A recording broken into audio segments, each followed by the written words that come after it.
So the majority of Tamil Nadu are very, very intensely religious people.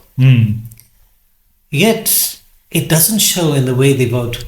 In South Africa, we were starved of watching Telugu movies. Maybe the box office movies would come and we would have a chance to watch them. Art should remain art. Once you get into propaganda, you're showing disrespect to your audience. A, if you are in politics and you're an actor, you're well recognized. B, you must come from an acting family. Have you seen that decline in probably his presentation as an actor? Specifically Rajinikanth, absolutely.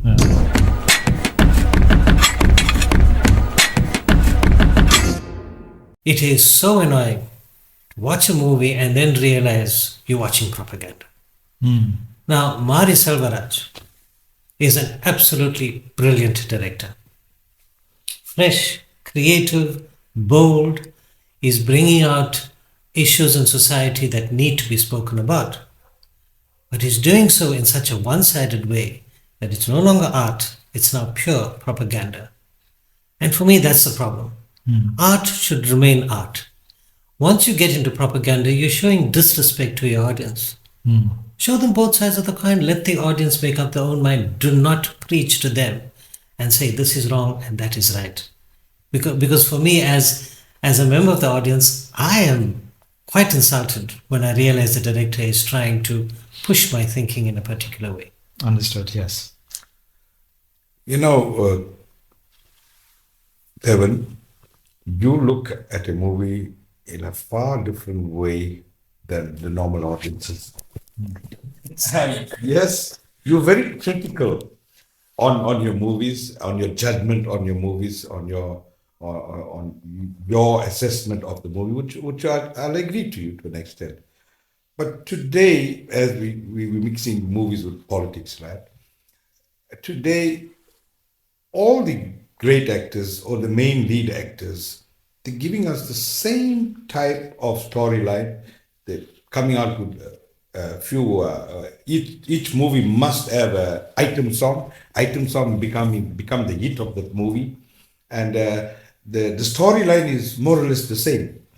They're not widening the viewers' knowledge by giving us new material. There, you know, we had this chat before we go on live on this broadcast here about politics and movies. You know, you have a low budget movie with an actor that's unknown. In the early days, I refused to watch them, but just recently, I've been taking a liking to those type of movies because there's new storyline. There's something for you to watch, and it's different from the normal masala movies we watch. That's quite an interesting point. Do you feel like the lower budget movies now are actually putting out proper stories because they are not being influenced by any political view? I think more than the political view, the smaller movies are doing well because the scriptwriter is not confined by the image of the lead actor. Because if you're writing for Rajinikanth, you've got to write for Rajinikanth's fans. Because if you disappoint his fans, the movie is going to fail. Yeah. But if you are writing for the story, and it doesn't really matter who's going to play that, you're going to have the complete creative freedom that a writer ought to have. I really feel sorry for actors like Rajinikanth, you know, where they have to, it sort of douses their creativity to a certain extent if they have, now found this equation that they are pulling the masses, but the moment they step out of that, there's a outcry. Have you seen that decline in probably his presentation as an actor over time, or at certain points where he made it as an actor, is big, is a mass superstar? Has there been a decline of his acting? Specifically Rajinikanth, absolutely. Yeah. And all you need to do is to go back to the 80s and see the quality of actor he was, late 70s, early 80s. The kind of talent he had, his acting talent, his emotive ability, his body language, the screen presence. It was so very powerful. Yet now is reduced to a caricature on the screen. It is a slow motion walk, it is the flip of the wig, it is the flip of the cigarette, which is back now, or whether it's a cigar or anything else. It is all about gimmicks, and it's not respecting Rajinikanth, the actor. And many of them, if you've been watching Rajinikanth from, let's say, from Muthu down or Padayappa down, you have no idea at all about what an incredible actor Rajinikanth is, because none of his recent movies have shown that powerful screen presence he used to have. And it's so sad to see him now reduced to what he is on stage, and on screen rather. And you're absolutely right. The films now simply do not give him that scope. But Devan Nair also contribute that to age. Rajinikanth is aging. How long more for the superstar roles, in terms of lead? He's now playing character roles now in between father roles, etc. I think there'll be a time now, but when there'll be a time when there'll be a stop, when Rajinikanth will no more be that the Rajinikanth of the 70s and 80s. But that's the problem, because they are trying to maintain that image that made Rajinikanth a superstar. And they're trying to maintain that image that he had in the 80s. But they have not evolved the character to suit the modern day cinema setting. And I'll give you a simple example of a movie like Naan Vaadave Pen.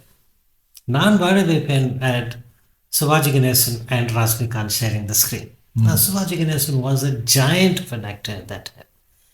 But if you look at the scenes where Rajinikanth and Sivaji Ganesan are together in Naan Vaadave Pen, there is no way at all that Rajinikanth does not match the acting legend scene for scene. And that's a big statement to make as well.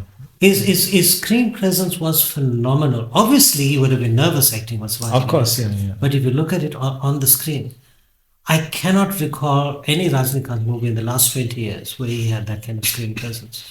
Unfortunately, people my age and older would remember that. And I'm appealing, I think, to people that we should encourage the younger generation to watch the classics. I mean, Mullam Malaram and Johnny, don't call yourself a Rajinikanth fan if you have not seen those two movies, just as starters. Okay. Because Mullam Malaram, and those of you on social media would have seen clips from that movie, because almost everyone is taking clips from Mullam Malaram just to show Rajinikanth's acting ability. Imagine what you would see when you watch the entire movie. If many out there are saying, what do you mean not a Rajinikanth? Well, honestly, I think I watched Johnny. The first Rajinikanth movie I can remember was Guru Sishya watching. And as I think he shone even brighter before that as well. It was such a comedic and adventurous movie for me, and as a kid I took to it. But you're right, because if you're saying that the Rajinikanth that mesmerized many of us in Muthu, Padayappa, and Sivaji and so forth. I know it's slightly cringe when I said Sivaji. And we look up to him with this. Imagine how much more we can see him as an actor in the other movies. I want to bring back to the politics. Sorry, while we're on Rajinikanth. Yeah. If you look at his very first movie and his very first scene, when he opens the gate in Apurva Raganga. Yeah. When I saw that scene, I literally had goosebumps. And when he comes into the scene, there's no elevated voice, there's no exaggerated mannerisms, there's no fancy walk. He just walks in, dejected, shabbily dressed. But the screen presence, he takes over the entire screen just by being there. And that's the quality of actor Rajinikanth was. He's being stifled by the kind of scripts that he's been getting. And I want to take it back to the politics. And there's before we get there's a scene in Petta where Vijay Sethupathi and Rajinikanth opened the back of. And for me, it's just stuck out in my mind. I don't know if that's an iconic scene or not, but in the entire movie, they just stuck.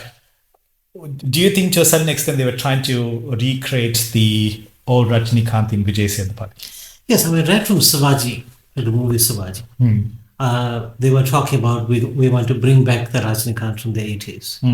But what they're trying to do is they're trying to bring back the cosmetic look of Rajinikanth from the 1980s, and they want to give us a little teasers of iconic scenes from the movie. Yeah. which only people my age or the Rajnikant fanatics would remember. So they're really playing that out to an audience that does not appreciate these things. What they should be doing is, instead of trying to bring back the cosmetic Rajnikant of the 1980s, bring back the actor Rajnikant from the 1980s. That's something that I think will go down beautifully. Because remember, filmmaking styles have changed. And I don't know about the others, but I'm actually quite excited about Coolie from what I've read about it. And it was even before the teaser came out. Because I have a strong feeling. I just want to stop you there. Right? This another one irks me a lot, where we choose a title of a movie that has already been shown. I don't know why we can't find new titles to a movie. I agree. For me, if the director can't think of a new title, it doesn't say much about his creativity. But obviously, I'm not saying that about Lokesh. There might be a very good reason he's chosen the title. What I was going to say about Coolie is that it does not seem to be the formulaic kind of Rajnikant movie. Fingers crossed. Fingers crossed. I know it's not going to be. Okay. And definitely what I saw from the teaser is showing me that. But here's the interesting thing.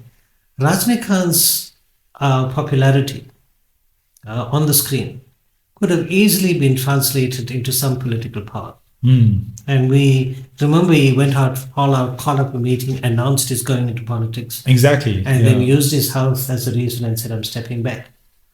But I think everyone who knows Rajnikant, we know it wasn't his health. There's a lot more to it.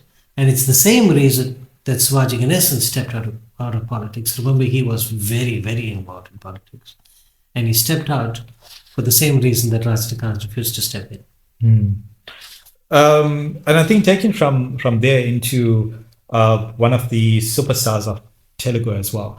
Have you seen, with the amount of Pawan Kalyan movies and Chiranjeevi, the brothers, have you seen their acting decreasing or their presence decreasing? Maybe not too much of concentration on movies because they're caught up in politics. Chiranjeevi was the megastar in the Telugu cinema. He's equivalent to Rajnikant, you know. And he too, in the 70s and 80s, he made a lot of movies and he was very popular. But recently, he failed with this, the last movie, title to come. Bola Shankar. Bola Shankar. He failed with that movie, failed the box office, right? He's got 2 or 3 more projects, movies that are in the running to come out. But Pawan Kalyan, when he was in the movie Balu came to South Africa, right? Yeah. That was a mega one of the super first hit. ones I There was watched, good movies. Then he had 1 or 2 good movies. Then he went deep into politics. And now, after becoming, I think he's the assistant minister of the state. Yeah. And Telangana. now he made a movie and he came up with this new movie. Okay, yeah, and So, that's still to reach. The interesting thing there is that they started their own political parties. That's how they got into politics. Have we seen this in the Tamil movie fraternity? One of the saddest things I think we see that most of the politicians have gone into 3 or 4 political parties in their short time in politics. All right. It's a very sad indictment of why people are getting into politics in the first place, because if you are in it to serve the people and to do good, then you would have your values, you would have your goals, and you would work towards them. But if you're constantly switching your vision and you're constantly switching your allegiances, for me, it's saying that there is a personal side to the politics and it's got nothing to do with serving the people. In saying that, on the Telugu side, we had a cry from Vijay Deverakonda. A, if you are in politics and you're an actor, you're well recognized. B, you must come from an acting family, one of the big acting fraternity. Now, he has not come from any of that, not from a political background, nor from an acting family. And 7 of his movies failed box offices. And he's busy with 1 project now. And hopefully that one will bring him some success. So in a way, you're saying that if they don't come from the sort of NTR family or the line of Kalyan Chiranjeevi, I think those are two of the biggest ones. They are not getting that support. Do you think it's because of the political affiliation? Not only the political affiliation, I also mentioned that you must come from this big family Yeah. background of acting. All right. Like I've just mentioned now, Ram Charan Teja, Chiranjeevi's son. He's made a few films, but he's already like a superstar. Quite the opposite in Tamil Nadu, because I see that, yes. if you look at the film industry is almost completely dominated by the DMK and the families of those politicians.